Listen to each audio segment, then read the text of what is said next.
আমাদের BFF election 26শে October. Based on that election এখানে কিছু লোকজনের রিকোয়ারমেন্ট ছিল, ডিমান্ড ছিল যেন ইলেকশনটা পিছায়। তো অ্যাকর্ডিং টু দ্যাট রিকোয়েস্ট আমরা ফিফার কাছে চিঠি দিয়েছিলাম। তো এই কপিটা আপনাদেরকে দিয়ে দিবেন। চিঠির উত্তর দিয়ে দিয়েছে যে ইলেকশন কোনোভাবে একদিনও পিছানো যাবে না, এটা ফিফা ইনস্ট্রাকশন দিয়ে দিয়েছে। সো এই চিঠিটা আপনাদেরকে কপি দিয়ে দিবে, so you can find out যে ফিফার মাইন্ডটা। আর আমি আপনাদের সাথে যেটা বসছি আমার পার্সোনাল ব্যাপারে, আমি 4 টার্ম আপনাদের সাথে ছিলাম। I consider myself two be very lucky যে এই সুযোগ আমার জীবনে আসছে।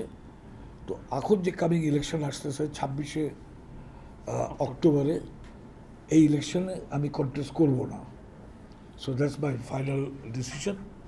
তো এইটা আপনাদেরকে জানাবার জন্য আসছি। আর আপনাদের সবাইকে আমি ধন্যবাদ জানাই যে আমার সাথে এই 16 বছর কাজ করার জন্য। এতে অনেক আন্ডারস্ট্যান্ডিং মিসআন্ডারস্ট্যান্ডিং হয়েছে, এটা হইতেই পারে। So I have nothing in my heart. আশা করবো আপনারাও মনে কিছু রাখবেন না। So thank you very much for your support and your let's hope যে বাংলাদেশ ফুটবল ফেডারেশনের যেন আরও উন্নতি হয়, বাংলাদেশ ফুটবল ফেডারেশন যেন এই ফিউচারে খুব ভালোভাবে থাকে এবং ফুটবল যেন ভালোভাবে থাকে। অ্যাটলিস্ট আমার একটা মনে খুশি আছে যে লাস্ট আন্ডার-20 সাব চ্যাম্পিয়ন হয়ে আমি যেতে পারছি। So that is a good thing for me, আমার নিজের পার্সোনাল জন্য। তো আপনাদের সবাইকে আমি আবার ধন্যবাদ জানাই। আমি আপনাদেরকে বললাম যে থ্যাংক ইউ ভেরি মাচ।